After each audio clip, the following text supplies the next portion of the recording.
হে মুসলিম যুবক, তুমি কি কখনো ভেবে দেখেছ দিনের পর দিন তুমি মোবাইল স্ক্রিনে ঘন্টার পর ঘন্টা সময় কাটিয়েছ, কিন্তু আল্লাহর জন্য কয়েক মিনিট সময় বের করতে পারছো না? ফেসবুক, টিকটক, ইউটিউব সবকিছুর জন্য সময় আছে, বন্ধুদের সাথে আড্ডা দেওয়ার সময় আছে, নাচ গান দেখার সময় আছে, কিন্তু নামাজের সময় হলে তোমার ব্যস্ততা শুরু হয়। হে মুসলিম যুবক, তুমি বলো সময় নেই, কিন্তু মৃত্যু যখন আসবে তখন কি বলার সুযোগ থাকবে আর একটু সময় দাও, আমি নামাজ পড়িনি, তওবা করিনি, আল্লাহর পথে ফিরে আসি?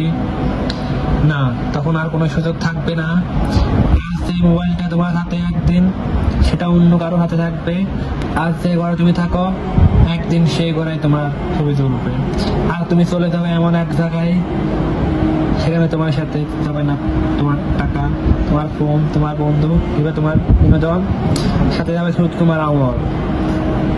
তাই এখনো সময় আছে, নামাজে ফিরে আসো। আল্লাহকে স্মরণ করো, গুনাহ থেকে দূরে সরে দাও, তওবা করো, কারণ মৃত্যু তোমার বয়স দেখে আসবে না, মৃত্যু শুধু নির্ধারিত সময়ে আসবে।